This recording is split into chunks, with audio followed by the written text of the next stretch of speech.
السلام علیکم۔ آج ہم پرندوں کی افزائش کے دوران پیش آنے والے اہم مسائل پر بات کریں گے۔ یہ وہ مسائل ہیں جو زیادہ تر سردیوں اور بریڈنگ کے موسم میں سامنے آتے ہیں۔ ہم انہیں سوال اور جواب کی صورت میں سادہ زبان میں سمجھنے کی کوشش کریں گے۔ سوال نمبر 1، انڈے کے اندر بچہ کیوں مر جاتا ہے؟ انڈے کے اندر بچے کے مرنے کو عام طور پر ڈیڈ ان شیل کہا جاتا ہے۔ اس کی سب سے بڑی وجہ یہ ہوتی ہے کہ انڈے کو وہ ماحول نہیں مل پاتا جو بچے کی صحیح نشو و نما کے لیے ضروری ہوتا ہے۔ سب سے پہلے نمی کا مسئلہ آتا ہے۔ اگر گھونسلے میں نمی بہت کم ہو یا بہت زیادہ ہو جائے تو بچہ انڈے کے اندر صحیح طرح سانس نہیں لے پاتا۔ عام طور پر گھونسلے کی نمی تقریباً 50% کے آس پاس ہو تو یہ بہتر سمجھی جاتی ہے۔ اگر نمی کم ہو تو انڈے کا چھلکا سخت ہو جاتا ہے اور بچہ باہر نہیں نکل سکتا۔ اگر نمی زیادہ ہو تو انڈے کے اندر پانی جمع ہو جاتا ہے جس کی وجہ سے بچہ مر جاتا ہے۔ دوسری بڑی وجہ اچانک درجہ حرارت کی تبدیلی ہے، یعنی ٹمپریچر کا اپ ڈاؤن، یعنی سردی اور گرمی کا اچانک اوپر نیچے ہونا۔ اگر ہمارے ہاں پرندے کھلی جگہ یا اوپن ایریا میں رکھے ہوتے ہیں، جب مادہ گھونسلے سے باہر نکلتی ہے اور ٹھنڈی یا گرم ہوا لگتی ہے تو انڈے کا درجہ حرارت خراب ہو جاتا ہے۔ یہ اچانک موسمی تبدیلی انڈے کے اندر موجود بچے کے لیے خطرناک ہوتی ہے اور وہ زندہ نہیں رہ پاتا۔ تیسری وجہ خوراک کی کمی ہے۔ اگر مادہ پرندے کو کیلشیم، وائٹامن اور طاقت والی غذا نہ ملے تو انڈا کمزور بنتا ہے اور بچہ مکمل نہیں ہو پاتا۔ اس کا حل یہ ہے کہ پرندوں کو ایسی جگہ پر رکھیں جہاں ہوا کا زور نہ ہو، گھونسلہ خشک اور صاف ہو، نمی تقریباً 50% رکھی جائے، مادہ پرندے کو کیلشیم، انڈے کا چھلکا اور متوازن غذا ضرور دی جائیں۔ اگر یہ باتیں خیال میں رکھی جائیں تو ڈیڈ اینڈ شیل کا مسئلہ کافی حد تک کم ہو جاتا ہے۔ ہمارا اگلا سوال ہے کہ انڈے سے نکلنے کے بعد بچے کیوں مر جاتے ہیں؟ بچے ہیچ ہونے کے بعد انتہائی نازک ہوتے ہیں۔ اگر والدین انہیں صحیح طرح خوراک نہ دیں یا گھونسلہ گندا ہو، سردی بہت زیادہ ہو تو بچہ زندہ نہیں رہ پاتا۔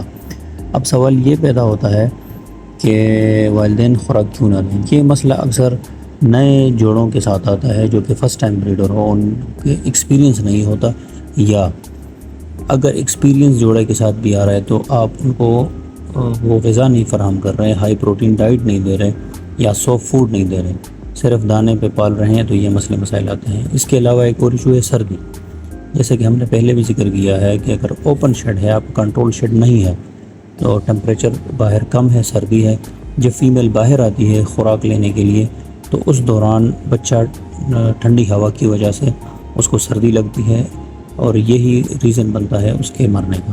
اس چیز کا خیال رکھا کریں، سردی سے بچاؤ، سافٹ فوڈ اور اچھی خوراک۔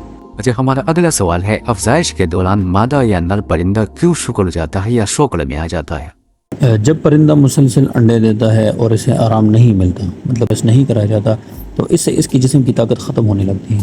خوراک کی کمی، کیلشیم کی کمی اور زیادہ دباؤ پرندے کو کمزور کر دیتا ہے۔ دباؤ سے مطلب ہے بریڈنگ، کیونکہ وہ بریڈ کر رہا ہے، انڈے آ رہے ہیں، ان کو ہیچنگ میں ٹائم دے رہا ہے، پھر بچے بڑے ہو رہے ہیں، پھر مسلسل انڈے آ رہے ہیں، تو اس سے پرندہ ایگزاسٹ ہو جاتا ہے، وہ کمزور ہو جاتا ہے، اس طرح انٹیک نہیں لے پاتا۔ اس میں سب سے جو بڑی وجہ آتی ہے، ایسے پرندے اکثر ایکسپائر ہو جاتے ہیں۔ ہم جب باکس اوپن کرتے ہیں وہ باکس کے اندر مرے پڑے ہوتے ہیں، ہم کہتے ہیں اچانک، لیکن وہ اچانک نہیں ہوتا، کیونکہ جو سوکڑے والا پرندہ ہے جو کمزور ہو گیا ہے، اس کے چونچ میں اتنی طاقت ہی نہیں رہتی کہ وہ دانے کو چھپا سکے، اس کو توڑ کے کھا سکے۔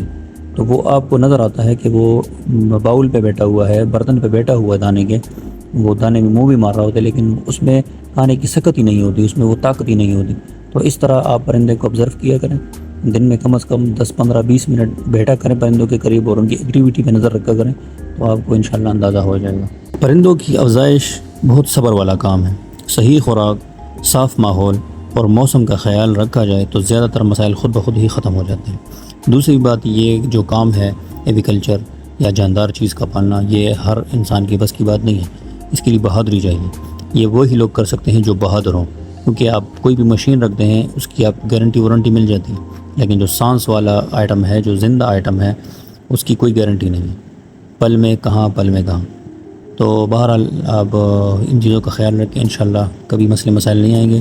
باقی زندگی ہے، مسئلے مسائل چلتے رہتے ہیں، ہم کسی چیز کو روک نہیں سکتے، لیکن اچھی حکمت عملی سے اس کو کنٹرول کیا جا سکتا ہے، اور یہی ہماری کامیابی کی نشانی ہوتی ہے۔ خوش رہیں، آباد رہیں، اللہ حافظ۔